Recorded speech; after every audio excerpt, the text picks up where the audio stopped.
Nagsisimula ang anime sa quarterfinals ng National High School Basketball League. Magkakaharap ang Jiangyi High School mula Beijing at Shenwang High School mula Shaanxi.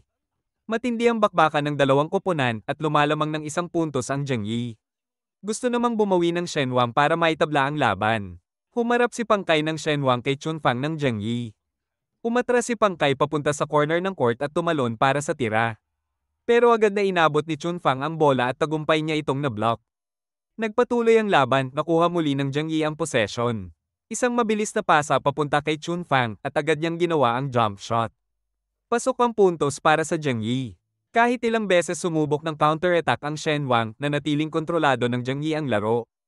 Ipinakita ni Chunfang ang galing at bilis niya, binutas ang depensa ng Shenwang at kumamada ng mahahalagang puntos. Habang nauubos ang oras, natapos ang laban sa score na 68-61. Panalo ang Jiangyi High School. Agad na tumakbo ang lahat ng kakampi ni Chunfang, buhat-buhat siya habang masayang nagdiriwang. Nakapasok sila sa semifinals, pero pagdating ng sumunod na taon, hindi nakarating sa finals ang Jiangyi. Kahit buong puso ang paglalaro ni Chunfang bilang star player, natalo sila sa kamay ng Bayi High School sa score na 72-84. Sa susunod na season, bilang second-year player, mas determinado si Chunfang, handa siyang bumawi at pabagsakin ang Bayi High School. Paglipat ng eksena, makikita natin ang isang binatang nagngangalang Sing na nakasakay sa tren patungong Beijing. Pagdating niya sa istasyon, imbes na salubungin siya ng ate niya ayon sa kanilang plano, nakatanggap siya ng mensahe na may kasamang address kung saan siya dapat pumunta. Habang palabas siya para humanap ng taxi, napansin niyang may lalaking sumusunod sa kanya. Kinabahan siya, agad siyang lumingon at naghanda para depensahan ang sarili. Pero laking gulat niya ng isang station robot lang pala iyon na nagpapaalala na huwag harangan ang daan. Pagharap niyang muli, naroon na sa harap niya ang lalaki na nagpakilalang ipinadala raw ng kapatid niya. Nagduda si Sing at agad niyang tinawagan ang ate niyang si Wo para magpatunay. Pero itinanggi ito ni Wo at binigyan pa siya ng babala na posibleng kriminal ang lalaki. Dahil dito, tinangkang tumakas ni Sing. Ngunit walang tigil ang lalaki sa paghabol. Kahit anong liko at iwas niya sa loob ng istasyon, nasundan pa rin siya hanggang sa magkahabulan sila palabas, dumaan pa sa mga gwardya. At tuloy-tuloy sa gitna ng nagkakagulong trapiko. Sandali pang nakalayo si Sing, pero nahuli rin siya kalaunan. Pilit siyang isinakay sa isang kotse. At doon, laking gulat niya nang makita ulit si Wo. Ipinaliwanag ng lalaki na totoo ngang siya ang pinadala para sunduin si Sing sa utos mismo ni Wo. Sa halip na seryoso, ngumiti lang si Wo, nilero ang buhok ng kapatid at tinukso siya ng may halong biro. Kalaunan, inimbitahan ni Wo si Sing na kumain ng roasted duck bilang paghingi ng tawad. Habang bumabaybay sila, tinanong niya kung bakit lumipat si Sing sa Jongse High School at sinigurado niyang siya na ang bahala sa lahat ng bagay. Ipinagtapat naman ni Sing na pumunta siya sa Beijing para hanapin ang isang tao. Nang marinig ito, inakala ni Wo na babae ang tinutukoy niya at nagkatinginan silang magkuya na may halong biro. Habang bumabaybay sila, nadaanan nila ang isang bakuran kung saan may binatang naglalaro ng basketball. Hindi nakapagpigil si Sing at bumaba ng kotse para makisali.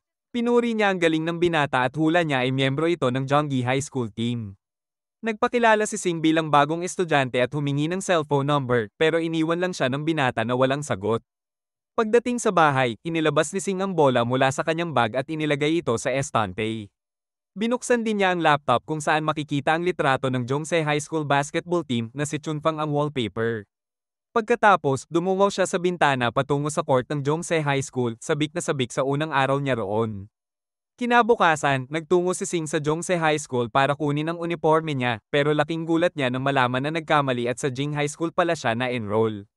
Dahil dito, tinawagan niya si Wo para magreklamo pero hindi ito gaanong pinansin ng ate niya. Sa orientation, nakilala niya ang isang lalaki na nagngangalang Shen Quan. Nang makita nilang mas maagang nakapagpahinga ang mga estudyante mula sa Jongse High School, nag-isip si Shen Quan ng paraan para makalabas ng training. Nagkunwari siyang nahimatay habang nagpapanik naman si Sing bilang palabas. Pagkatapos, tumakas silang dalawa at umakyat sa pader para silipin ang ensayo ng Jongse High School basketball team. Pero laking gulat nila nang makita nilang inaapi ang isang player mula sa Jingbi High School. Hindi na sila nakatiis, kaya sumali sila sa laro. Habang naglalaro, namangha si Sing sa galing ni Shen Quan kahit medyo may kabigatan ito. Tinanong niya kung sila ba ang mga pangunahing manlalaro ng Jiangyi High at binanggit pa niyang kilala rin niya ang player na nagdala sa Jongse High School sa semifinals noong nakaraang season.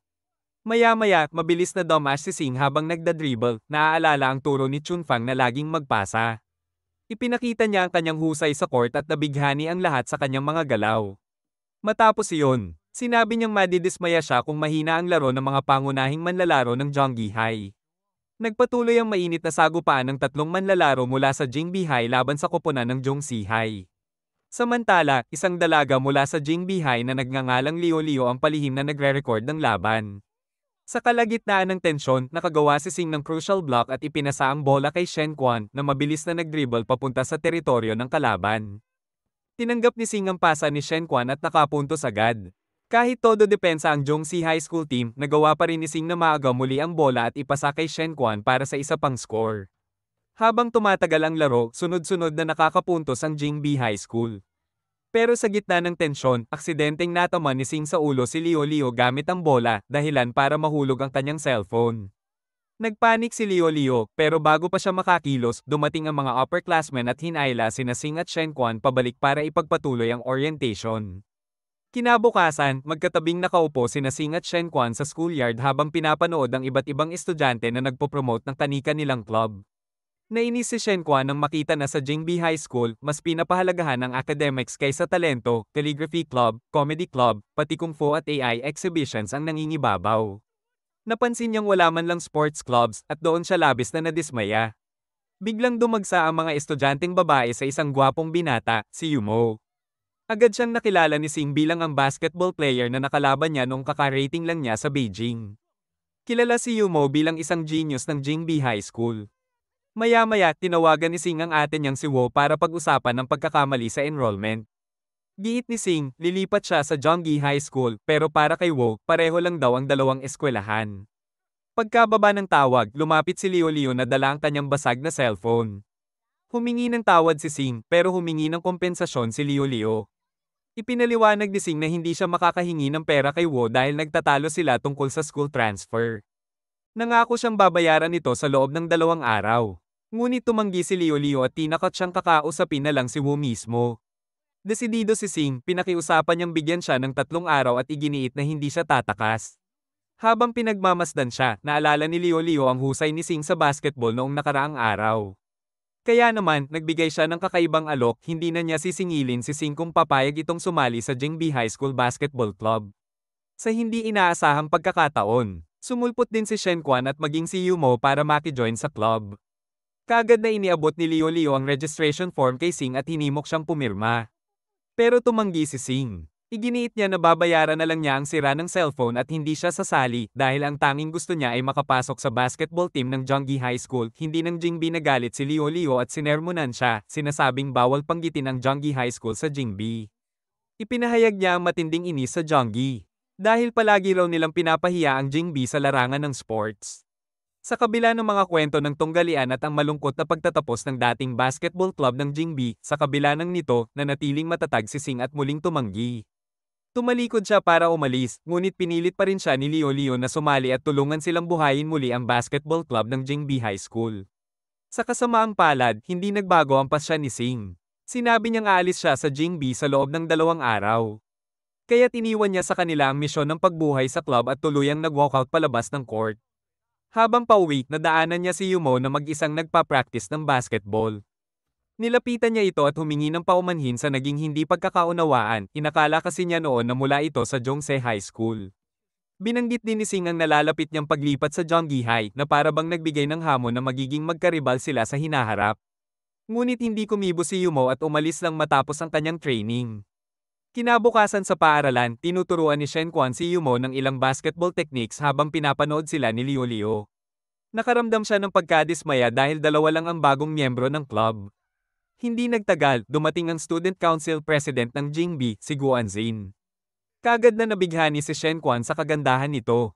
Inabot ni Guanzin ang mga dokumento kay Liu Liu at binati siya sa matagumpay na pagrerehistro ng basketball team. Binanggit din niya ang nalalapit na friendly match laban sa Zhongyi High School at tinanong ang tungkol sa kanilang training. Nagkunwari si Liu Liu at sinabing handa na sila, habang si Shen Quan naman ay agad nagyabang na maglalaro siya ng mahusay para kay Guanzin. Ngumiti si Guanzin at nagsabing inaabangan niya ito. Kinabukasan muli, nagtungo sina Sing, Shen Quan, at Liu Liu sa Zhongse High School para mag-explore. Namangha sila sa kasiglahan ng iba't ibang sports clubs doon, malayong-malayo sa mapurol na atmosphere ng Jingbi. Pagtingin nila sa bulletin board para hanapin ang basketball court, napansin ni Sing ang isang manlalaro ng Jonggi. Sinundan niya ito at nauwi sa sports building. Samantala, natagpuan ni Leo Leo at Shen Quan ang basketball court. Humanga sila sa makintab na sahig at world-class na pasilidad. Hindi na nakatiis si Shen Quan at agad sinubukan ng ilang kagamitan, ngunit pinigilan siya ni Leo Leo na huwag abusuhin ng mga gamit. Habang nagmamasid mula sa malayo, napansin nila ang locker room ng Jongse basketball team.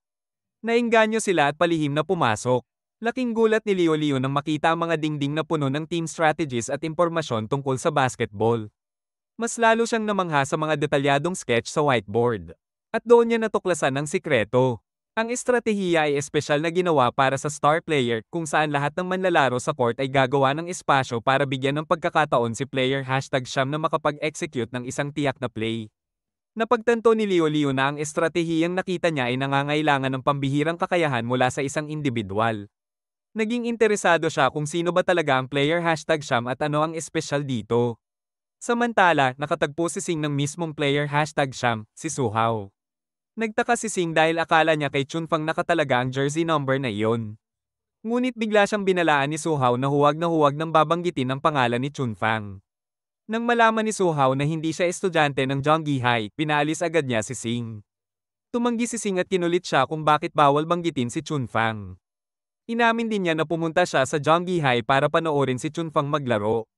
Doon, matalim na sinabi ni Suhao na hindi karapat-dapat si Chunfang para maging bahagi ng team ng Jonggi High. Nang makilala siya ng ibang manlalaro bilang estudyante mula Jingbi High na nakita kahapon. Hindi ito pinansin ni Sing at patuloy pa rin niyang kinukwestiyon si Suhao tungkol kay Chunfang. Sa huli, tinawag ni Suhao si Chunfang na walang kwenta, isang tall una na hindi marunong managot sa sarili. Nag-apoy ang galit ni Sing at biglang inagaw ang bola mula sa tira ni Suhao, hinamon ito sa isang one-on-one match. Kumalat agad ang balita at dumagsa ang mga estudyante ng Jonggi High para manood. Binigay ni Suhao ang bola kay Sing at sinabing siya ang mauunang umatake. Mabilis na nakapuntos si Sing. Pagkakataon naman ni Suhao, tumalon ito para sa long shot at laking gulat ni Sing nang ma-shoot niya yon ng napakadali. Nagpatuloy ang laro, sinubukan ni Sing na dumaan sa depensa ni Suhao. Pero mabilis itong naagawan at muling nakapuntos. Napansin ni Sing ang malakas na pangangatawan at husay ni Suhao lalo na sa long-range shooting. Sinubukan muli ni Sing na agawin ang bola at tumalon para mag-shot, ngunit bigla itong kinuha ni Suhao at sinilat ang puntos mula sa kanya. Samantala, sa loob ng basketball room ng Jonggi High, abala si Leo Leo sa pagkuha ng litrato ng lahat ng impormasyong nakita nila. Natarante si Shen Quan nang mapansin na may manlalarong nakatayo sa likod ni Leo Leo, si Han. Na hindi nila kilala. Pinaghinalaan sila nitong mga bagong estudyante. Agad namang nagpalusot si Leo Leo at sinabing mula sila sa news office at nag-oobserba lang. Dumating pa ang isa pang player at nagbalita, may isang estudyante mula Jingbi High na humamon kay Suhao sa isang one-on-one match. Nagkatinginan sina Leo Leo at Shen Quan at pareho nilang nahulaan, si Sing iyon. Balik sa court, 4-2 ang score. Hinikayat ng mga manlalaro ng Jonggi High si Sing na sumuko na. Pero tumanggi siya. Muling umatake si Sing, at nang tumalon si Suhao para i-block ang tira, bigla siyang na-fake out ni Sing, at nakapuntos muli. Bumalik ang bola kay Suhao, at sinubukang hulaan ni Sing ang bawat galaw niya. Kahit bahagya niyang naiistorbo si Suhao, nakalusot pa rin ito. Habang papalapit na si Suhao para muling umiskor, biglang may isa pang bola na lumipad at nakasagabal sa tira niya. Nagulat si Suhao nang makitang si Han ang nagpasok ng bola. Dito natapos ang laban. Sinabihan ni Han sina Sing, Leo Leo, at Shen Quan na umalis dahil gagamitin na ang court para sa ensayo. Bago umalis, nilapitan ni Sing si Han at tinanong tungkol kay Chunfang. Nabigla si Han at sinabing wala silang manlalaro na ganoon ang pangalan. Ngunit mapilit si Sing at ipinaliwanag na nakita na niya si Chunfang na naglaro para sa Jonggi High. Hindi napigilan ni Suhao ang inis ng paulit-ulit banggitin ang pangalan ni Chunfang. Galit niyang sinunggaban ng kwelyo ng uniforme ni Sing at doon na inamin, matagal nang na-expel si Chunfang mula sa team. Nabagabag si Sing sa paraang hinusgahan ni Suhao si Chunfang. Bago pa sila magkaaway, mabilis na hinailan ni Shen Quan at Leo Leo si Sing palayo sa court. Pagbalik sa Jingbi High, hindi mawala sa isip ni Sing ang mga sinabi ni Suhao. Habang kumakain sila sa cafeteria, galit pa rin siya. Mungkahi ni Shen Quan, sumali na lang sila sa Jingbi High School Basketball Club para makaganti kay Suhao. Hindi nila alam, may nakarinig sa kanilang usapan, si Duan Buyi, isang estudyante na agad nagpahayag ng kagustuhang sumali rin. Tuwa si Leo Leo at mas lalo pang na-excite dahil nakakuha sila ng dagdag na manlalaro. Nang tanungin ni Nasing at Shen Quan kung bakit ganoon na lang ang determinasyon ni Duan Buyi na talunin si Su Hao. Ipinaliwanag ng kanilang team captain na si Fang Jia ang buong kwento, noong nasa middle school pa sila, si Duan Buyi ang tinaguriang star player.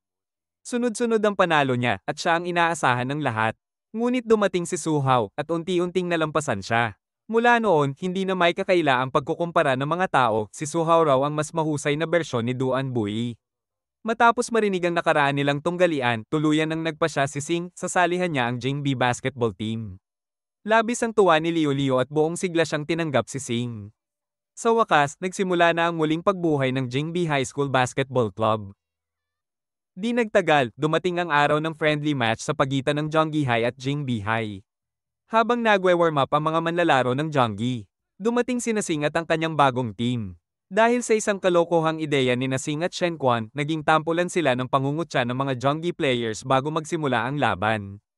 Gayunpaman, agad na natahimik ang pang-aasar ng mga manlalaro ng Jonggi nang dumating si Duan Buyi. Sa unang kilos pa lang niya, ipinakita na agad ang kanyang pambihirang galing, lahat ng mata ay napako sa kanya. Samantala, hindi inalis ni Duan Buyi ang titig niya kay Su Hao na nakaupo sa kabilang dulo ng court. Habang naghahanda ang mga manlalaro, inilabas ni Leo Leo ang kanyang kamera para i-livestream ang laban. Tinawag na ng referee ang magkabilang koponan para pumila.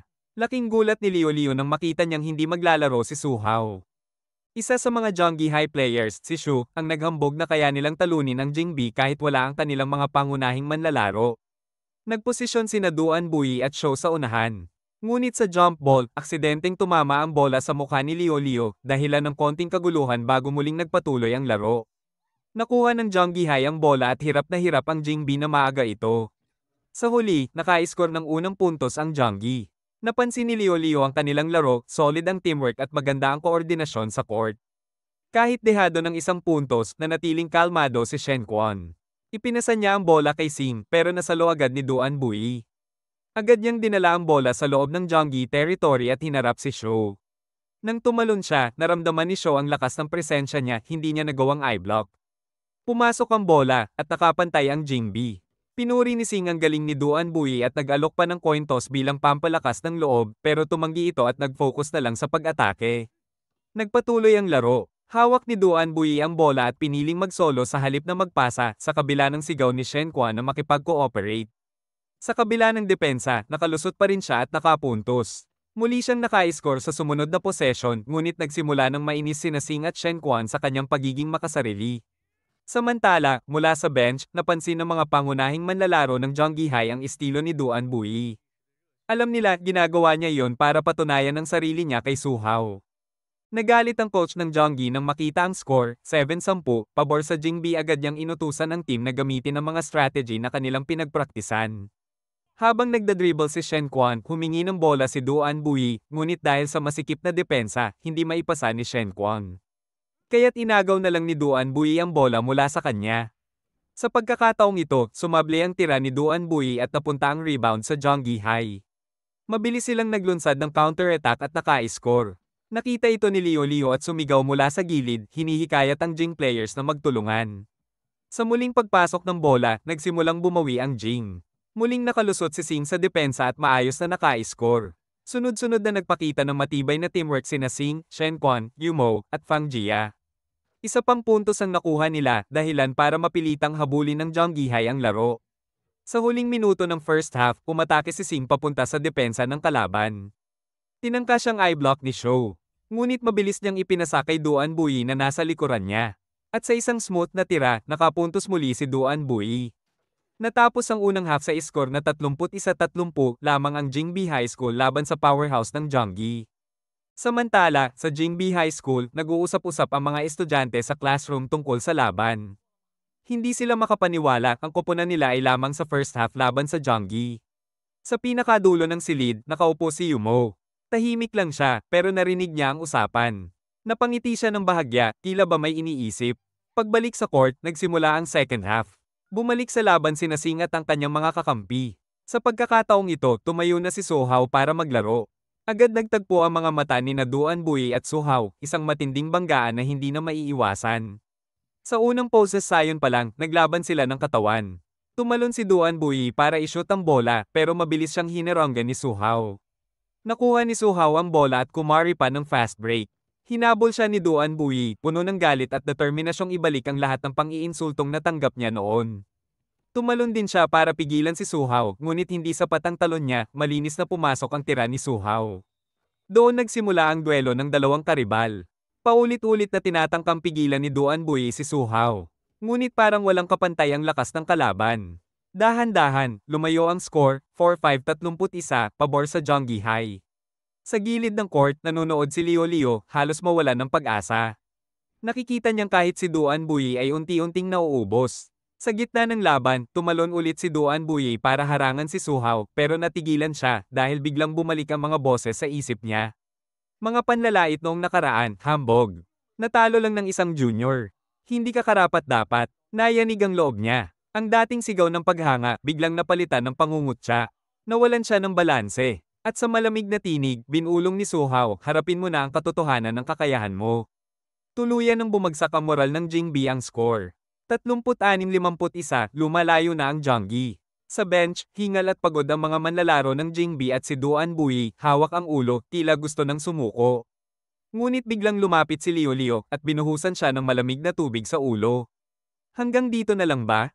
Ganyan ba katibay ang laban mo kay Su Hao? Sigaw niya. Nagulat si Duan Bui, hindi alam kung magagalit o mapapahiya. Mahina niyang sambit, talo na ako. Pero agad siyang sinagot ni Sing, hindi ka pa natatalo. Kung sisuko ka, ibig sabihin talo tayong lahat. Sumabat si Shen Quan. Ang tunay na diwa ng basketball ay hindi solo. Teamwork ito. Pinakiramdaman ni Duan Bui ang mga salita. Dahan-dahan, bumalik ang apoy sa kanyang mga mata. Ang dating bigat ay unti-unting natanggal.